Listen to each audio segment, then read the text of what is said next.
I still remember the way the light fell across my kitchen table that morning.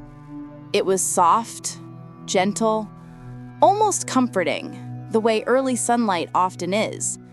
I was sitting there with my cup of tea, holding it with both hands as if warmth alone could keep me steady. I was waiting for a message from my son. I did not know what kind of message I was waiting for. Maybe a small update. Maybe a request for a recipe. Maybe just a simple, "Good morning, Ma." Instead, I sent him a message first. "When is the wedding date finalized?" I wrote. It was a simple question. A mother's question. A question filled with a mix of excitement, nervousness, and the quiet hope that she would be included in her own child's important day. I waited for the typing bubbles.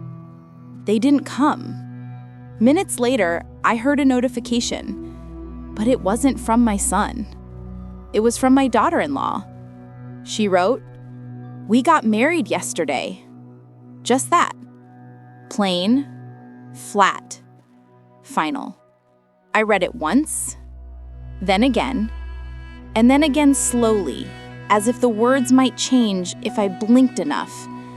I remember sitting very still, too still, the kind of stillness that feels like your own breath doesn't belong to you. I didn't cry, not right away. Tears have a way of waiting until you're completely unprepared for them. In that moment, I felt something shift inside me. Not anger, not shock, not even disappointment. It was something quieter, something heavier. A soft realization that I had never expected to face. My son had stepped into a new life, and somehow I wasn't part of the doorway anymore. When I finally called him, he didn't answer. When I texted him, the message stayed delivered, but unread. And so I sat there, at my kitchen table, hands wrapped around a warm cup that did nothing to warm my heart. And I whispered to myself, "So, this is how it feels to be left behind." That morning, something inside me broke, quietly, gently, like a thin piece of glass cracking under its own weight. But this is not a story of anger. It is not a story of blame. It is a story of how life nudges us into loneliness and how love, real love, finds its way back, slowly, softly, in its own time. And if you'll stay with me, I'll tell you everything, from the beginning, from the quiet mornings to the silent heartbreak, and to the peace that finally found its way home. My name is Meera, though most people just call me Ma. My world has always been small, simple, and shaped by routines that feel like home. I live in a modest little house with pale yellow walls and windows that let in too much sun in the summer and too much cold in the winter. The house feels bigger than it needs to be since my husband passed away 5 years ago. After he died, my son Rayan became my only constant comfort. He was always a quiet boy, gentle and thoughtful, the kind who noticed if I was tired or if I hadn't eaten well. He would bring flowers home sometimes, not on special days, but on regular ones. Just because, he always said. We weren't perfect, no family is, but we were close. Or so I believed. When he introduced me to Aisha, his future wife, I saw something in his eyes, a softness, a certainty, a kind of settled peace a mother longs to see in her child. She was polite, warm in her own reserved way, and she always addressed me with respect. I didn't know her well, but I tried. I really did. I asked them about the wedding plans often, not out of impatience, but out of genuine excitement. It had been years since happiness had visited our home in such a big way. I wanted to help. I wanted to be involved. I wanted to feel like the mother of the groom. But every time I asked something small, like the guest list or the venue, my son would say, "We're still figuring it out, Ma," or "I'll let you know soon." Soon. Such a gentle word, such a painful one when it never comes. I didn't blame them. Young people have their own pace, their own world, their own ways of organizing life. I thought it was normal. I didn't know that behind their soft smiles, something else was happening. Something I wasn't aware of. Something that kept widening the quiet distance between us. There were small signs, little pauses when I entered a room. Ryan putting his phone face down.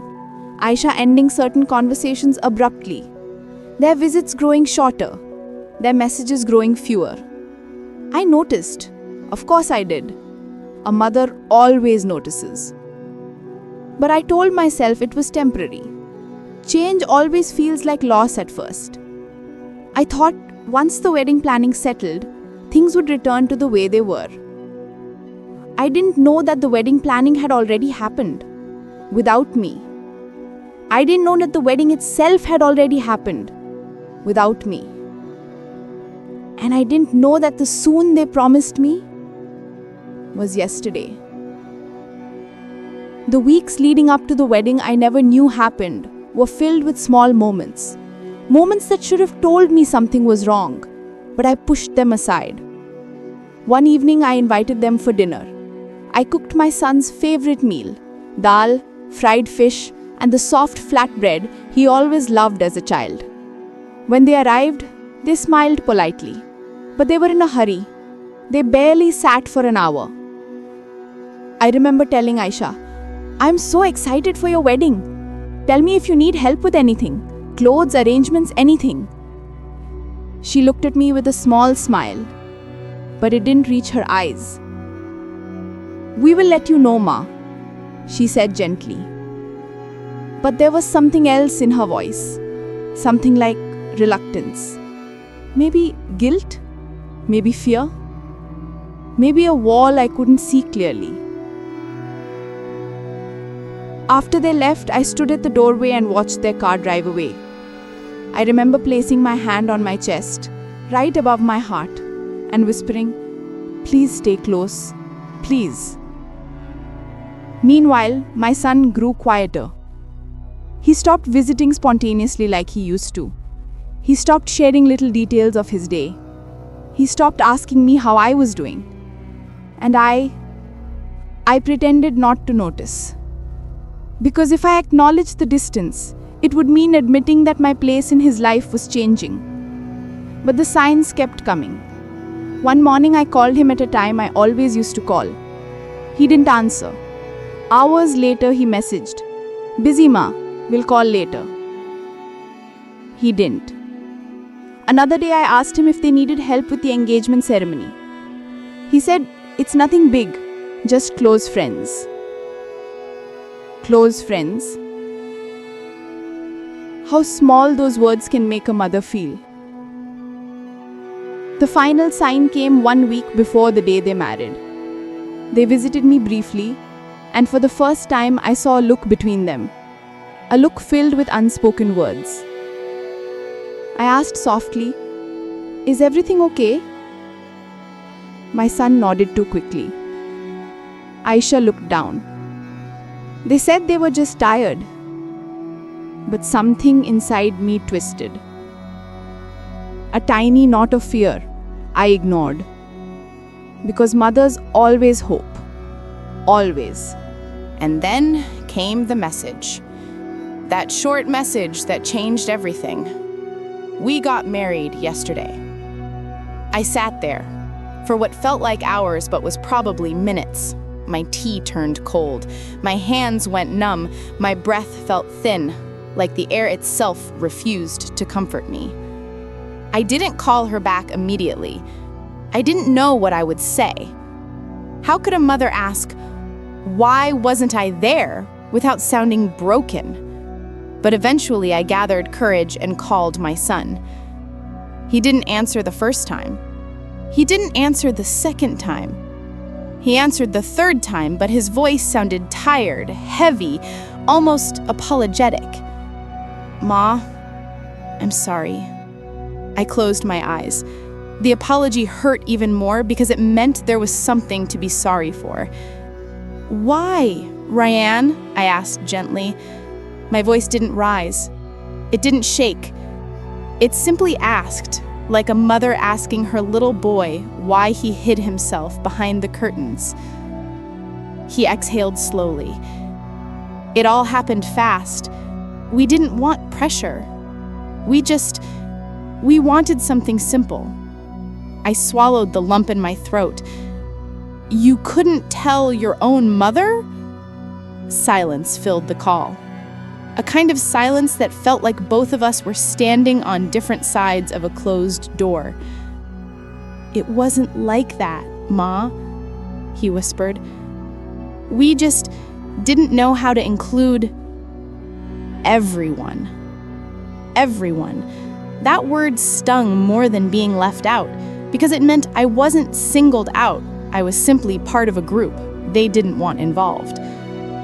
I see, I said quietly. Aisha took the phone. Her voice was soft but distant. There was a lot happening, Ma. We didn't want to trouble you. Trouble me, as if my presence was a burden. I didn't cry on the phone. I didn't plead. I didn't ask for explanations. I simply said, "Congratulations. May God bless you both." After the call ended, I placed the phone on the table and let the silence settle around me like dust. And then, the tears finally came. Not loud tears, not angry tears, just quiet ones. The kind that fall slowly because the heart is too tired to push them out. That night, I lay in bed and whispered into the darkness. I raised you with everything I had. I held your fears, your dreams, your laughter, and you didn't hold space for me even on your biggest day. It hurt. It hurt in a way that didn't scream. It hurt in a way that sat silently inside the chest like a cold stone. But even through the pain, I still loved them, and that love would guide the rest of the story. Days passed, then weeks. My son didn't call often, but when he did, I kept the conversations light. I didn't want him to feel guilty. I didn't want to push him away further. I simply wanted him to know that my love was not conditional. One Sunday afternoon, there was a knock on my door. When I opened it, my son and daughter-in-law stood there. Aisha held a small box. My son held a bouquet of lilies, my favorite. "Ma," he said softly, "can we come in?" I stepped aside. They sat on the sofa like children waiting to be scolded, but I didn't have scolding in me, only softness. Aisha spoke first. "Ma, I want to say something. I didn't mean to keep you away. I was scared." I looked at her gently. "Scared of me?" She shook her head. "No, scared of myself. Scared of the family expectations. Scared of doing things wrong. I wanted a simple wedding, something small, something without pressure. And instead of speaking to you, I avoided you." My son added, "And I let her. That is my fault. I should have talked to you. I was wrong." I nodded. The pain was still there, but so was understanding. Aisha opened the small box. Inside was a beautiful, framed photo of their wedding day. She placed it on my coffee table with trembling hands. She spoke softly. "I want you to have this. I know it can't replace what you lost, but I want you to feel included now." My eyes softened. I didn't say much. Sometimes forgiveness doesn't need words. It needs presence, warmth, a shared silence. I was hurt, and I won't lie, it will take time for the pain to settle. They both nodded. "But," I continued, "I don't want this distance to grow. I don't want us to become strangers." My son reached for my hand. "I don't want that either, Ma." And in that small living room, something shifted, something warm, something hopeful. It wasn't a perfect reunion. It wasn't a magical healing moment. It was gentle. It was honest. It was human. And sometimes that is enough. Now, as I sit by my window and watch the late afternoon light settle over my garden, I think about that day often. The day they told me they married without me, and the day they came back with humility in their eyes. Life teaches us lessons in quiet ways.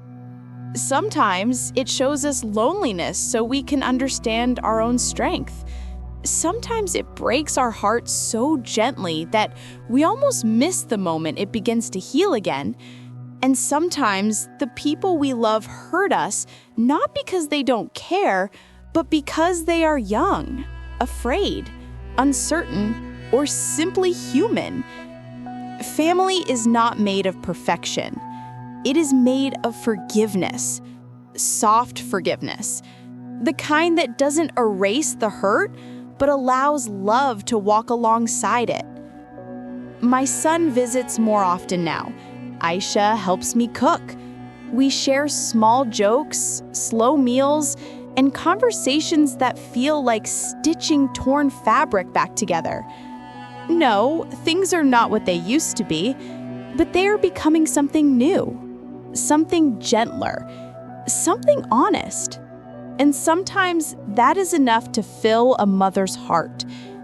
If there is one thing I have learned, it is this: love does not grow from being right. It grows from being willing to try again, willing to listen, willing to soften, even when it hurts. My story is not perfect, but it is mine, and it is still unfolding, slowly, softly, one peaceful day at a time.